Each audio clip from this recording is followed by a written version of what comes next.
Hey everybody, hope you're doing fantastic. Howdy ho!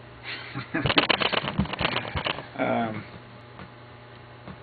well, let me start off this video by saying that I really haven't a subject in particular for it, so it might be a rant. But rants are fun. I was thinking about these Socrates and Plato, and yeah, I've been really into that lately. See, I'm not a big fan of Socrates. It's not like I think that the guy was like, oh, he's just every time I think of Socrates, I think of Socrates from Bill and Ted's Excellent Adventure.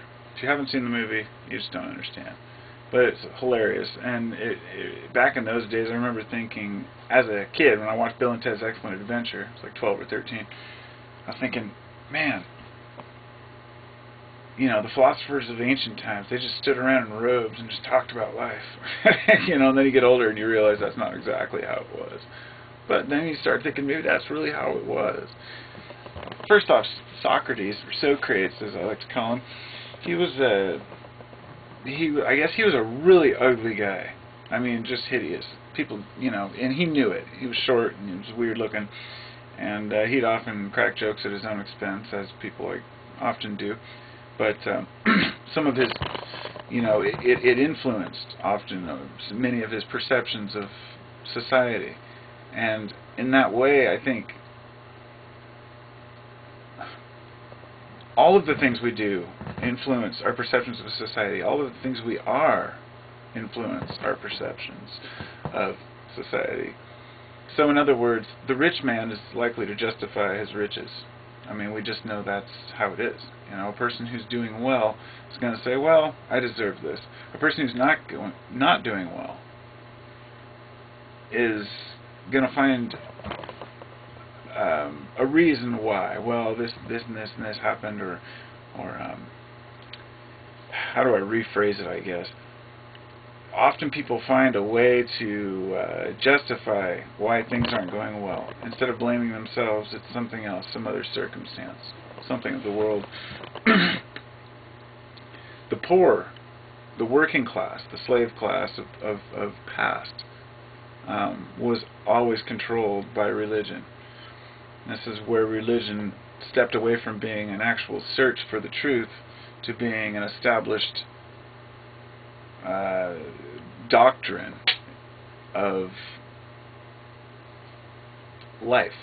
And just the very notion that you know, the biblical text mentioned slavery shows that at that time slavery was an important component to the society, and different sects of society would adhere to certain principles of the Bible, or, you know, whichever text they were interested in. And that's, you know, I think that's human nature, that we're going to pick and choose what we want. Everyone does it. But Socrates would speak of, you know, the idea of, should we have a desire for, I guess, there's what they call the contemplative man, contemplation-oriented, or introspect-oriented. And then there is, on the opposite end of the spectrum, action-oriented. So there's the introspection, and then there's the action-oriented. The people who are introspective, the philosophers, tend to have a more rounded view on the world, a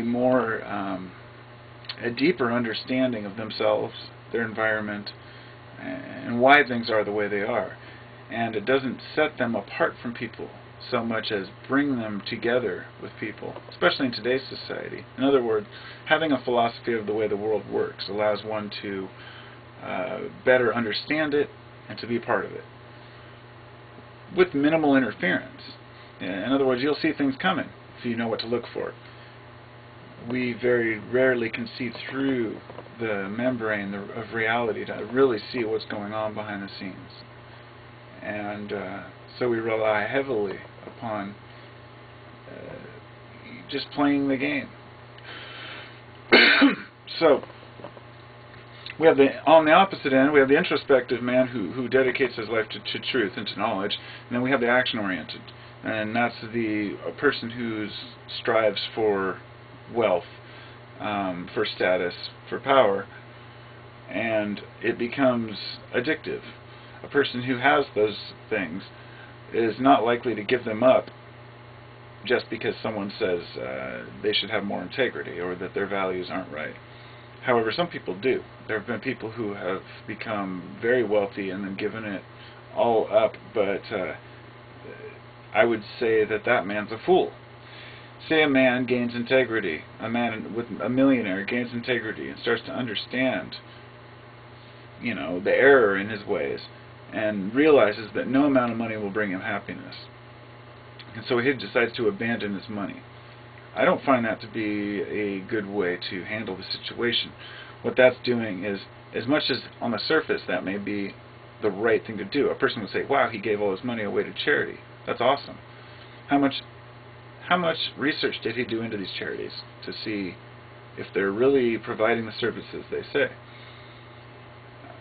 Or is he just passing the buck on to someone else to deal with it? Because he sees, finally, that the money is a burden. But the person is the custodian of the money, you see. When a person has that realization, a person with a lot of money, he can say, aha, now I know how to manage this. But it takes a lot of responsibility to manage money to help the world, you see. This is just the example I'm using. It's a lot easier to just buy things for yourself, but to actually manage the person and be a custodian of the finances is much more difficult than just giving it away. And that's just one of many philosophies of looking at a particular situation that's not so cut and dry. And not everything that's shown to us is always black and white. And you have to look at it from both sides of the coin. Not only what are the what are the different outcomes that could happen from a situation, but also what different people are looking at that situation. What are the people like that are involved in the conversation you're having? Are they perhaps politically oriented towards right wing, and they tend to be more conservative in their thoughts? You will adjust the conversation accordingly to incorporate that difference. In other words, every one of us knows how it is when you have a certain person over, a certain friend or a family member or someone that perhaps they have something that bothers you about them, or maybe you have something that bothers them. So you try to avoid that conflict by not bringing that up or not having that issue. So what you're doing is adjusting your behavior to the situation. And I think that people need to adjust their behaviors to the situation we're in right now. The situation of not knowing where to turn next. I know that so many people feel as helpless as I do. I'm not arrogant. I don't have this idea that by gaining knowledge or sharing knowledge we're going to save the world. I don't think that people are going to wake up and there's going to be this great change or awakening or difference. I don't say that it won't happen. I'm saying that that's not part of what I think. I believe that as animals, as creatures, we are bound to conflict. We are bound to the ups and downs of life. We are bound to the checks and balances that nature provides for us. And most of all, bound to each other. So as much as we try to abandon one another and cast stones at one another, we have to stop and remember that all of us are in this together, no matter how much we like it or not. And we got to cease the intolerance and injustice that we see around us, and be part of the change, people. Be part of the change and do what you can. And I know it seems overwhelming at times, but we will prevail one way or another. I can't say it won't. I can't say it's always going to be pretty, but I think we'll pull out. It doesn't sound right.